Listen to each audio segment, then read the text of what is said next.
35% des posts qui sont sur LinkedIn aujourd'hui qui parlent de Dassault Systèmes viennent de notre programme d'employé advocacy. Mais c'est énorme. Quand c'est un humain, un professionnel, un collègue qui le dit, ça fonctionne beaucoup mieux auprès de cette génération plus jeune d'acheteurs que lorsque c'est une marque qui le dit.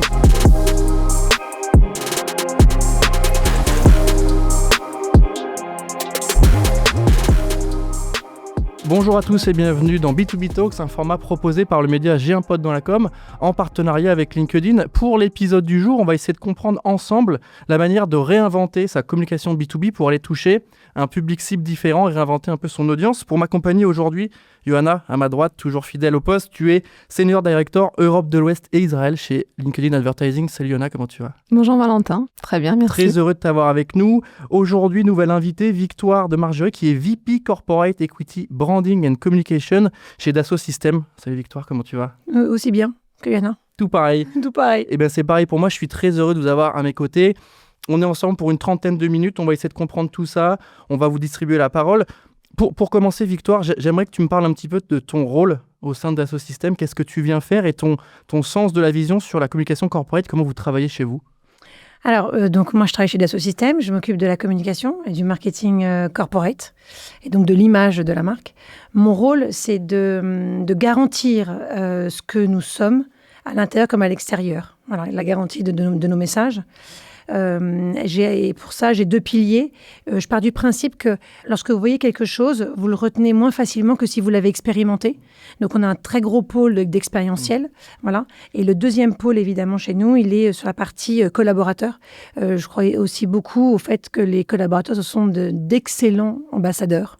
Donc voilà, de 2 pôles différents et 2 axes différents en termes de communication. Quand on est dire comme ça, c'est plutôt un rôle de chef d'orchestre, justement pour pouvoir mélanger tous ces différents canaux.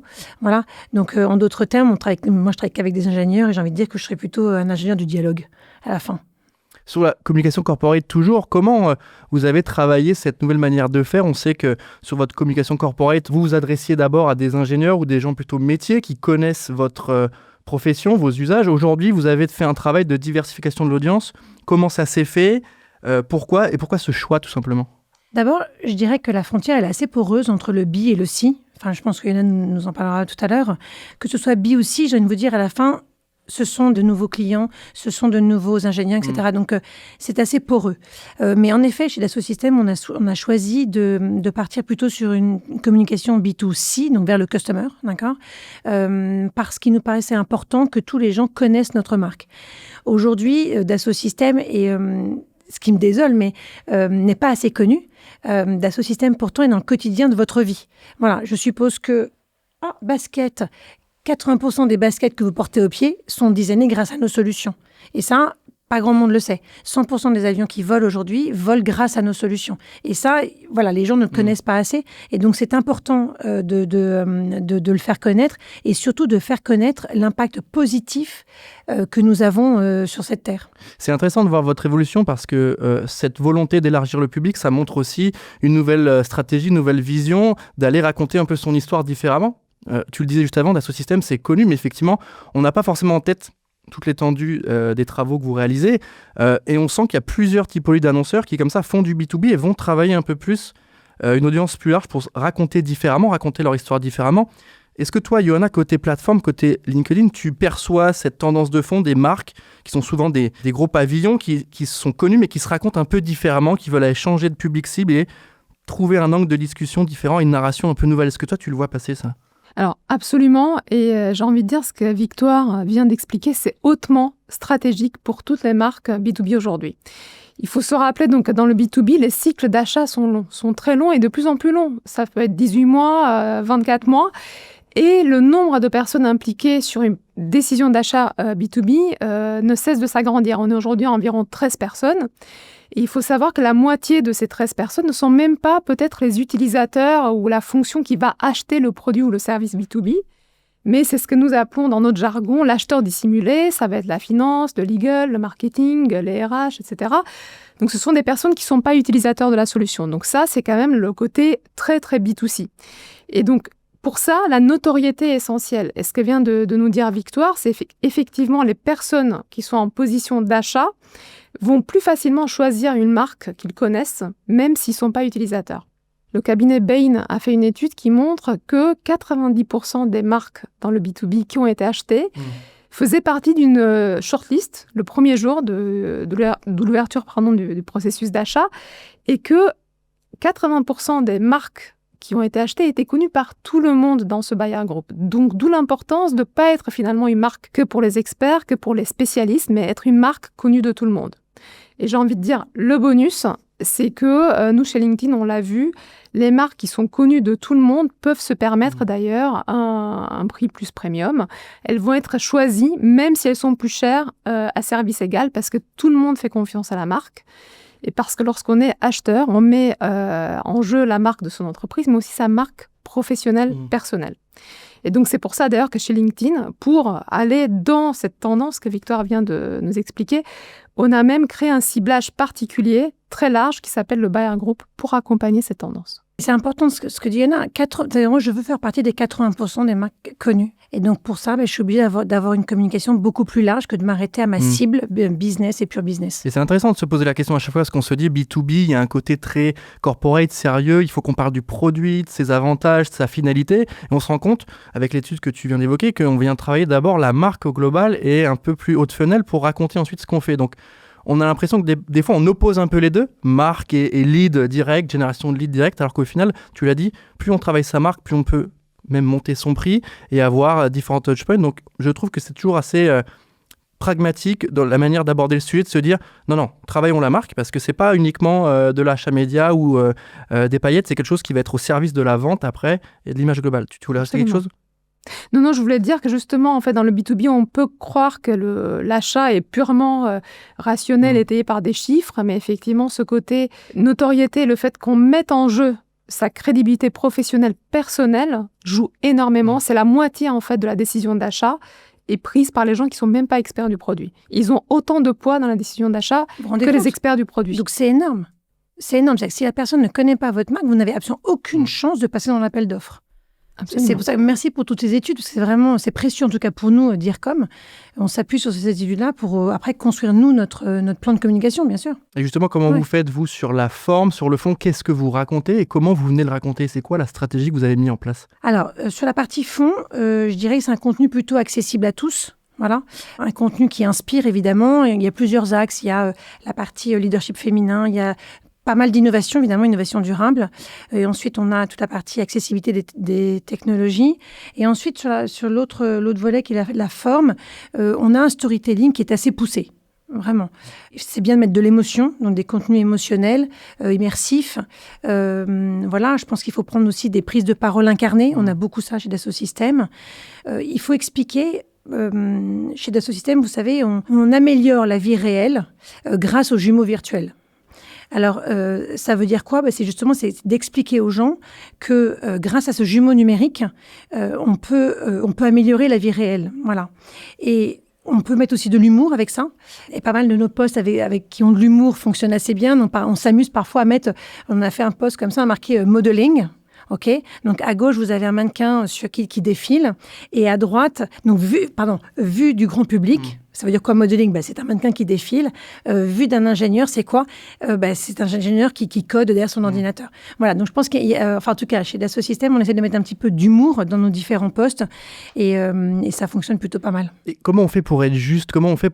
Est-ce qu'on se dit parfois, je suis pas dans le ton, on se permet quelque chose qu'on ne devrait pas se permettre ? Comment on jauge ça ? Je sais que c'est pas forcément évident, mais... c'est très rapide. LinkedIn nous le dit assez facilement. C'est très rapide. On voit l'engagement, on voit la retombée. Donc ça, on n'a pas de doute. On voit quand ça a fonctionné, quand ça n'a pas fonctionné. Mais en effet, je suis d'accord avec vous, c'est quelque chose de difficile. Après, plus on avance, plus on connaît son audience, ce qui est notre cas. Après, l'avantage, c'est comme on a pas mal d'outils, de mesures, ça nous permet d'affiner au mieux nos contenus. Mais c'est pas simple. Pour affiner justement, Yana, est-ce qu'il y a des choses à faire, des choses à ne pas faire ? Est-ce qu'il y a des do's, des don'ts, des usages à avoir en tête lorsqu'on vient travailler sa marque comme ça sur LinkedIn ? Oui, effectivement, il y a des bonnes pratiques et il faut commencer par rappeler qu'aujourd'hui, 71% des acheteurs dans le B2B sont des Gen Z et des millennials. Donc, quand on a dit ça, on comprend que leur façon de consommer du contenu aujourd'hui est finalement différente de la façon qu'on avait auparavant de raconter l'histoire en fait, du B2B. Donc, ça veut dire quoi? Ça veut dire qu'ils adorent la vidéo. Donc, sachez que 75% aujourd'hui des formats qu'on a en B2B et qui fonctionnent, qui engagent, comme le disait Victoire, sont des formats qui sont plutôt vidéo. Deuxièmement, ils vont adorer l'incarnation. Et ça, Dassault Systèmes, Victor, vous le faites très très bien chez Dassault Systèmes. L'incarnation par les leaders, par les employés, par des experts, par des clients parfois. Ce sont des formats qui ont un taux d'engagement 2 à 3 fois supérieur. Quand c'est un humain, un professionnel, un collègue qui le dit, finalement, ça fonctionne beaucoup mieux auprès de cette génération plus jeune d'acheteurs que lorsque c'est une marque qui le dit. Et ça, il faut bien savoir jouer, articuler entre la communication de marque pure et la communication incarnée. Et enfin, la dernière chose, je dirais, on est quand même dans une bataille de l'attention. Beaucoup de contenus aujourd'hui sont diffusés sur le B2B, le B2C. D'ailleurs, c'est le même sujet. Comment ressortir en premier? Donc, au-delà de l'incarnation, nous, les conseils qu'on donne aussi, c'est d'utiliser des formats qui permettent d'apparaître en premier sur les feeds. Donc, on a aujourd'hui plusieurs formats, comme le Reserved Ad, le First Impression Ad, qui permettent effectivement aujourd'hui aux annonceurs de capter votre attention. Vous êtes le premier post que le membre va voir quand il se connecte le matin sur LinkedIn ou dans la journée. Et ça va vraiment aider à travailler sa notoriété parce qu'effectivement, aujourd'hui, on a énormément de contenu et ces cibles-là vont être sensibles pas seulement au format, mais un peu au côté un peu quali, premium, qui vont voir sur les publications de marque. Donc la création du format, bien sûr, l'écriture, mais aussi sa diffusion. Victoire, sur la stratégie de diffusion, comment vous opérez? Est-ce qu'il y a une seule page Dassault Systèmes? Est-ce qu'il y en a plusieurs? Est-ce qu'il y a plusieurs verticales? Comment ça vient s'articuler? Comment vous faites? Oui, il y a une seule page. Une seule page égale une voix. Voilà, là où on se garantit que tout le monde a le même message. Ça, c'est la première chose. Ensuite, je dirais que c'est une combinaison entre l'organique, le paid, l'employé advocacy. Voilà. Après, chez nous, en tout cas, je préfère, c'est ce que je dis aux équipes, moi, je préfère moins de volume, mais plus d'impact. Il faut des messages qui soient assez stratégiques. Je pense que c'est plus important. Et en revanche, je rejoins ce que tu disais et entièrement d'accord à propos des collaborateurs. Nous avons monté un programme qui s'appelle l'Employé Advocacy il y a 3 ans, parce qu'en effet, quand le collaborateur parle, c'est beaucoup plus puissant que lorsque c'est nous, la marque, qui parle. Donc, on a monté ce programme-là et qui a bien fonctionné pendant 3 ans, qui est une période de test. Et là, on l'a ouvert aux 25 000 collaborateurs.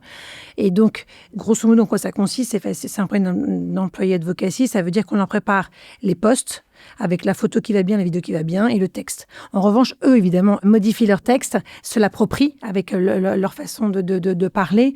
Et ça, on s'est rendu compte que 35% des posts qui sont sur LinkedIn aujourd'hui, qui parlent de Dassault Systèmes, viennent de 3D Speak, nous viennent de notre programme Advocacy. C'est énorme. Mais c'est énorme, oui, c'est énorme. Non, il est plutôt pas mal fait. Plutôt mal fait. Mais oui, voilà, c'est très important. On parle de stratégie beaucoup, de mise en place concrète, d'application de ce qu'on se dit sur l'écriture. On veut aussi regarder les performances et l'analyse de ces performances. Quel type de KPI vous proposez, vous, chez LinkedIn? Qu'est-ce qu'on vient regarder? Qu'est-ce qu'on fournit comme data pour voir si ça fonctionne? Alors, je vais répondre dans un instant, mais je voudrais revenir sur ce que disait Victoire, notamment l'employé advocacy et la page pour communiquer sur LinkedIn, parce que ce sont des questions qu'on nous pose beaucoup. Donc déjà, effectivement, la bonne pratique, il ne faut pas multiplier le nombre de pages. Malheureusement, on le voit encore trop souvent. Chaque équipe, chaque pays voudrait avoir sa page. C'est important de parler d'une voix unique, harmonisée. Et on voit, c'est là où effectivement les collaborateurs jouent un rôle important pour harmoniser aussi cette prise de parole. Et sachez qu'en moyenne, les collaborateurs ont 13 fois plus de réseaux que l'entreprise. C'est quand même énorme. Donc, c'est un réseau extraordinaire de mise en avant. Avant de parler KPI, moi, je voudrais rebondir sur 2 choses. La première, c'est la créativité.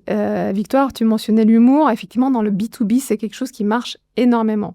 Plus le B2B peut paraître compliqué à comprendre, plus l'humour va ouvrir un peu les portes de cette compréhension grand public et c'est vraiment la recette qui fonctionne. Et deuxièmement, c'est quelle est la part de la créativité et du contenu par rapport à la médiatisation. Je vois aujourd'hui encore trop d'entreprises qui mettent énormément de budget dans le fait de faire des super pubs. Et franchement, je le dis moi-même, on adore, on est là, on se régale, on est quand même sur des niveaux artistiques, créatifs, de grands niveaux, mais qui ne sont pas assez vus. Et donc, le bon ratio aujourd'hui qu'on conseille, c'est 30% sur la partie créa, donc 30% sur la fabrication de la pub, et 70% sur la médiatisation. Parce que ça ne sert à rien de faire des super pubs si personne ne les voit. C'est très important, le 30-70, je suis désolée, je vous entends, mais c'est très important ce chiffre-là aussi, ouais. Parce que nous marques, on a plutôt envie de se faire plaisir, mettre 70% dans la créa et 30% dans la distribution, alors que pas du tout, c'est une erreur. Et merci Victoire de dire ça, et je le raconte pour tout le monde qui nous écoute aujourd'hui, il vaut mieux prendre une bonne pub qui a bien marché l'année dernière plutôt que d'en créer une nouvelle. Vous allez avoir plus de résultats. Parce qu'en plus, il y a une habitude qui s'installe. En fait, vous êtes reconnu, une reconnaissance qui s'installe. Et les créas qui marchent le plus, elles ne sont pas seulement créatives, mais elles sont reconnaissables. Or, si on change chaque année, en fait, un peu la créa, le message, la tagline, etc., le logo, en fait, le public est perdu. Et maintenant, je reviens à ta question sur comment on mesure. Donc, on a aujourd'hui, effectivement, dans le marketing digital, on a énormément d'outils de mesure. Donc évidemment, quand on fait du branding, et on le fait beaucoup donc avec Dassault Systèmes, évidemment, il y a des outils de brand lift study. Donc ça, c'est un peu aujourd'hui la base où on peut voir comment a progressé la notoriété spontanée, assistée, voire même sur certains thèmes qui sont importants pour la marque, comment elle est perçue aujourd'hui et comment ça évolue dans le temps. Deuxièmement, on peut même aller sur des sujets que nous, on appelle topic ownership. Si la marque veut être connue pour le développement durable, on peut l'aider à comprendre dans le temps comment elle est perçue sur LinkedIn sur ce sujet. Et enfin, on peut aller, et c'est ça qui est intéressant, jusqu'à la mesure sur la pipeline de la génération de leads de toutes les activités de communication qui sont faites sur LinkedIn. Donc, on a des API qu'on peut mettre en place pour mesurer l'impact, finalement, sur le chiffre d'affaires. Victoire, pourquoi LinkedIn ? On se pose la question, quand on va aller chercher un public un peu moins expert, on se dit peut-être qu'il y a d'autres plateformes à exploiter. Pourquoi LinkedIn ? Comment ça marche et qu'est-ce que vous faites dessus concrètement Comment vous venez toucher cette nouvelle audience sur LinkedIn, alors qu'on pourrait peut-être se dire, si on veut diversifier la typologie d'audience, on va peut-être aller chercher ailleurs, et au final, ils sont aussi là. Mais qui vous dit que je ne suis pas ailleurs ? Peut-être que je suis ailleurs, mais en tout cas, pour LinkedIn, j'adresse cette population parce qu'ils ont une force de frappe absolument incroyable. Donc, c'est une population qui nous intéresse énormément. Mais c'est vrai qu'en revanche, au sein de LinkedIn, je fais des contenus qui peuvent être divers et variés et assez, j'ai envie de vous dire, assez éducatifs. Moi, le but d'être sur LinkedIn, c'est d'expliquer comment Dassault Systèmes est dans votre quotidien et derrière chaque objet. C'est de désacraliser le métier d'ingénieur et d'expliquer que non, on ne fait pas des avions, pour prendre la partie de l'humour. Non, on ne fait pas des avions. On design des avions, mais on ne fait pas... on ne fait pas des avions. On ne construit pas des avions. Nous, notre rôle sur LinkedIn pour toucher donc cette nouvelle cible, c'est d'expliquer, par exemple, que Dassault Systèmes, c'est aussi le jumeau virtuel du cœur humain. C'est-à-dire que Dassault Systèmes, ça, je pense que vous n'êtes même pas au courant vous-même, mais Dassault Systèmes permet de virtualiser, d'accord, le cœur humain de la personne, ce qui fait que le chirurgien, ce qui est plutôt assez sympathique, fait son opération d'abord sur son ordinateur, sur votre cœur, et avant de vous la faire sur votre propre cœur. Voilà, ça c'est Dassault Systèmes.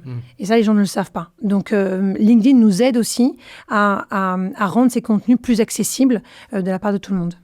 De ton côté, Ioana, pourquoi tu considères que LinkedIn permet de toucher ce public un peu plus large ? Est-ce que tu as des chiffres sur qui est vraiment sur LinkedIn, quels sont les users, comment on les retrouve ? Alors, moi, il y a deux choses que j'aimerais souligner. Tout d'abord, aujourd'hui, c'est l'échelle de LinkedIn aujourd'hui et notre positionnement. La deuxième, c'est la puissance du réseau et d'un contenu, en fait, d'un environnement de confiance. Donc, pour revenir un peu sur les chiffres, aujourd'hui, 1,2 milliard de membres sur LinkedIn, plus de 30 millions en France. Et on sait effectivement que 40% des membres de LinkedIn vont venir d'ailleurs pour s'informer chaque jour sur leur secteur d'activité. Et nous sommes la seule plateforme qui permet aujourd'hui aux marques, aux leaders, aux collaborateurs de s'adresser à tout leur public, que ce soit les clients, les employés, que ce soit les pairs, que ce soit les concurrents, que ce soit les médias, les journalistes, les key opinion leaders. En fait, toutes ces personnes-là vont venir sur LinkedIn, vont se retrouver sur LinkedIn et ça permet de couvrir tous les aspects de la com. Le deuxième aspect qui me semble important de souligner, c'est la puissance du réseau et du fait que ce soit un environnement qui soit aujourd'hui brand safe et qu'on continue à entretenir comme un environnement brand safe. Pourquoi le réseau ? Aujourd'hui, donc, on n'a pas encore parlé d'IA dans cette interview, mais à l'heure de l'IA, ce qu'on constate, c'est que 75% des professionnels disent que dans un monde où il y a de plus en plus de contenus qui sont générés par l'IA, eh bien, ils font confiance tout d'abord à leur réseau. D'ailleurs, on le voit dans le processus d'achat, pour revenir à notre discussion du début, quand vous êtes devant une décision qui va coûter des millions, voire des milliards à votre entreprise. finalement, vous pouvez demander à Google, vous pouvez demander à l'IA, mais ce qui va vraiment vous aider à choisir, c'est que quelqu'un autour de vous et vous-même, vous connaissiez la marque et les recommander. Donc, c'est cette puissance du réseau, en fait, que viennent chercher aujourd'hui les marques sur LinkedIn et cette capacité à recommander la marque dans un environnement qui reste très protégé. Est-ce que tout ça, ça marche? De quelle manière? On aimerait bien, Victoire, que tu nous informes un peu sur les coulisses, les feedbacks que tu as. C'est pas une stratégie qui est nouvelle, ça fait plusieurs années que vous la mettez en place, que vous la testez, que vous l'améliorez, que vous la faites pivoter. Quels sont les chiffres derrière tout ça? Quel type de retombées on peut avoir? Comment vous mesurez ça? Qu'est-ce qui se passe concrètement en termes de retour? Oui, ça marche bien. Ça marche bien, notamment sur notre campagne The Only Progress is Human, qu'on a lancée il y a pas mal de temps maintenant. On travaille avec Ipsos, qui nous permet de mesurer la notoriété et la familiarité, donc dans les pays dans lesquels nous lançons notre campagne. Si je peux donner 2 chiffres, je donnerais plus 7% en termes de notoriété en Corée, plus 9% aux États-Unis. Donc oui, cette stratégie fonctionne. Je ne dis pas qu'elle est simple tous les jours, mais elle fonctionne bien. C'est pas forcément évident, en plus, aux États-Unis, où il y a du monde un peu en face aussi. Oui, il y a un peu de monde, mais on a fait une grosse campagne, notamment autour justement de la santé, avec le cœur, et LinkedIn nous a bien aidés. Donc je pense qu'à chaque fois, c'est important d'adresser notre audience. Voilà. Et c'est ce que nous avons fait, donc ça a bien fonctionné. Tu nous le disais juste avant, vous mettez en avant beaucoup les collaborateurs, les cadres de l'entreprise pour qu'ils prennent la parole, qu'ils viennent travailler sur une narration un peu différente. Et dans quelle mesure et comment vous utilisez LinkedIn pour promouvoir une sorte de leadership un peu plus inclusif, un peu plus innovant, avec un peu plus d'humain? Comment vous capitalisez sur la plateforme? Quel type de contenu vous allez amener? LinkedIn, c'est ce qu'on disait tout à l'heure. C'est une plateforme qui est, j'ai envie de vous dire, une tribune très puissante. Donc, ce serait dommage de s'en priver. Oui, c'est important, je pense, dans une société comme la nôtre aujourd'hui, d'avoir une stratégie de leader advocacy. C'est ce qu'on a mis en place. Parce qu'aujourd'hui, un patron, c'est plus quelqu'un qui dirige. C'est quelqu'un qui raconte, qui relie, qui inspire. Et c'est ce que tu disais. Donc, le fait qu'il parle, ça a beaucoup plus de poids que lorsque c'est nous qui parlons. Donc c'est ce que nous faisons avec ce programme-là, qui fonctionne assez bien, parce qu'il faut accompagner les gens. On en parlait tout à l'heure en préparant cette émission. C'est pas simple que de poster sur LinkedIn. Ça s'accompagne. Il faut vraiment qu'on le fasse. Voilà. La deuxième chose, en termes de leadership, on a mis en place une web app qui s'appelle Augure, qui est une web app destinée aux jeunes filles de 13 ans à 16 ans, qui leur permet de découvrir autrement les métiers d'ingénieur. Donc là aussi, et on en a beaucoup parlé sur LinkedIn, c'est de montrer que Dassault Systèmes voit les choses un petit peu différemment et adresse ces sujets qui sont des sujets très importants, en tout cas pour nous, Dassault Systèmes aujourd'hui, puisqu'on agit sur la mixité depuis de nombreuses années, avec l'égalité des chances. Et donc voilà, donc je pense que ce sont des sujets qui sont plus divers, mais toujours ciblés et avec l'aide d'autres personnes, en tout cas, pour pouvoir promouvoir ces profils en interne. Et sur ton cas, à toi peut-être, Victoire, est-ce que tu peux nous en parler sur la place de la narration personnelle?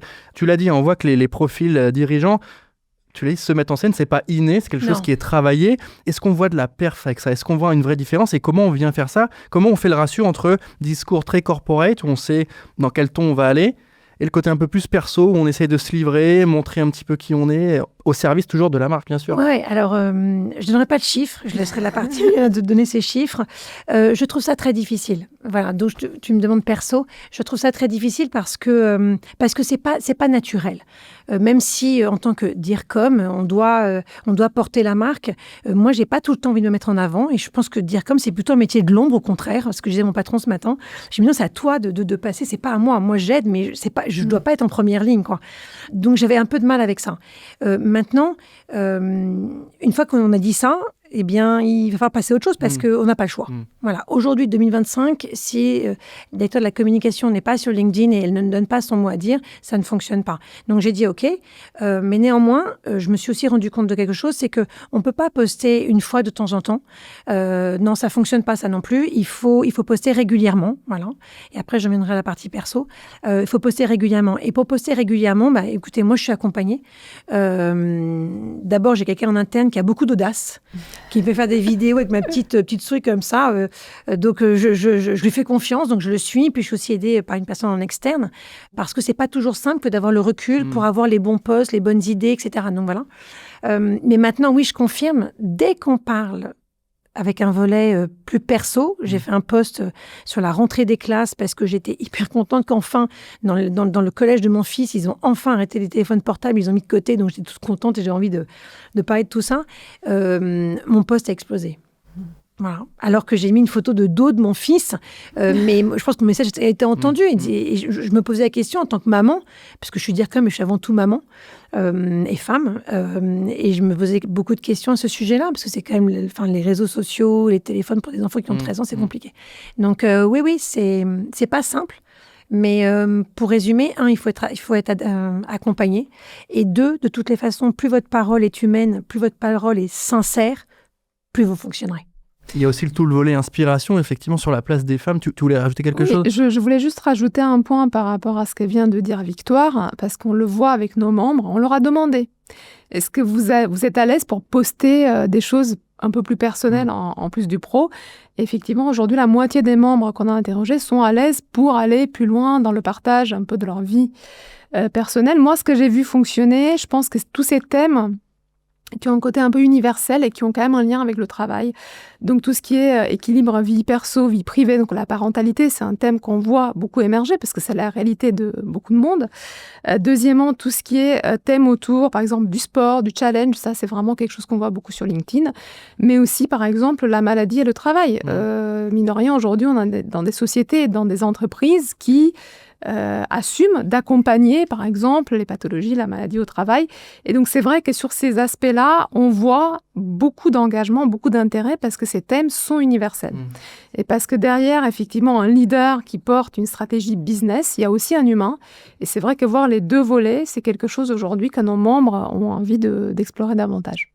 On se le répète depuis le début de l'épisode, c'est l'humain au cœur des réflexions et de la stratégie. On peut aussi se poser la question de la place de la femme dans tout ça. On voit que LinkedIn est une plateforme où beaucoup de femmes entrepreneuses inspirantes prennent la parole. Ton profil, je pense, inspire beaucoup aussi de filles qui se disent ce profil-là, impactant, inspirant, en place, qui prend la parole, peut me donner envie d'y aller sur ce type de job-là, dans ce type de structure-là. Plutôt côté LinkedIn, Johanna, est-ce que tu sens qu'il y a une tendance de fond là-dessus ? Est-ce qu'il y a des chiffres qui nous montrent que la prise de parole de ces profils-là, de cadres, décideuses, inspirantes, viennent un peu répandre la parole et amènent de la perf ? Est-ce qu'on arrive à avoir cette place-là pour les femmes sur LinkedIn ? Alors oui, l'année dernière, Amazing Content a fait une étude en fait sur les COMEX du SBF 120 et sur justement la représentation des femmes. Donc déjà, on voit que 95% des femmes du COMEX du SBF 120 sont sur LinkedIn aujourd'hui. Et si on zoome sur le top 20, elles postent plus de 2 fois par semaine. Donc on voit que les femmes leaders sont là, qu'elles publient. Victoire le disait tout à l'heure, il faut quand même publier régulièrement. Ça sert à rien de faire un post comme ça de temps en temps. Et peut-être ce que je vois, moi, fonctionner, en tout cas les conseils que je peux donner aujourd'hui, c'est la première chose, c'est se trouver une ligne éditoriale et publier régulièrement. Deuxièmement, c'est ne pas hésiter à se faire accompagner parce qu'effectivement, il y a beaucoup de femmes qui ont énormément de casquettes. Donc, on parlait tout à l'heure de la casquette aussi de maman, etc. Mais même dans un travail, en fait, c'est un travail multicasquette. Donc, écrire pour LinkedIn sur LinkedIn, ça se prend en main. Donc, se faire accompagner, c'est pas une honte. Il faut oser. Et troisièmement aussi, oser se faire soutenir en fait en médias, parce qu'on parlait tout à l'heure de tous ces formats en fait d'incarnation. Il y a aujourd'hui moyen d'adresser la communication des leaders et des femmes leaders envers les publics cibles qu'elles vont chercher à toucher. Donc ça se fait avec du média payant, et donc il faut aller oser le demander justement à la direction de la com, à son boss, à ses leaders, et ça fonctionne très très bien. Et quant au sujet, moi la seule chose que je voulais rajouter, je le dis à mes clients et à mes clientes, imaginez LinkedIn comme un déjeuner d'affaires. Donc, vous n'avez pas envie de faire de la propagande. Personne n'a envie de venir lire ce qu'il pourrait déjà lire dans un rapport d'activité ou le site institutionnel. Venez ajouter un point de vue, un insight personnel, sans aller non plus dans la divulgation de secrets ou dans la confidentialité. Mais c'est la lecture que vous pouvez faire de l'actualité du secteur, de votre entreprise, de vos priorités. C'est ça qui va intéresser l'audience. Donc voilà, pas de propagande, plutôt du déjeuner d'affaires. Pour terminer l'épisode, si on devait garder quelque chose de cet échange pour répondre à notre problématique de base qui est comment réinventer sa communication B2B pour aller travailler de nouvelles audiences, je pense qu'on pourrait se dire 3 éléments clés. Le triptyque qui marche bien, humain, créativité et stratégie, parce qu'on se parle quand même de chiffres depuis tout à l'heure, de performance. Tu nous as parlé de ta stratégie globale. Si vous la gardez, si vous la mettez en place, c'est qu'elle fonctionne, c'est qu'elle est efficace. Donc des mesures, des datas. Je retiendrai une chose, humain. Ça me va si on finit sur humain, ça me Ouais, va très bien. on est d'accord. Merci à toutes les deux d'avoir pris le temps de répondre à mes questions. Merci Johanna. Merci Valentin et merci Victoire. Merci à vous deux. Très heureux de vous avoir eu avec nous. Merci à tous de nous avoir écoutés et regardés. Si l'épisode vous a plu, je vous invite à mettre un commentaire. Ça fera toujours plaisir quand on le lira et quand on vous l'enverra. Merci à tous. Je vous dis à très bientôt pour un nouvel épisode de B2B Talks.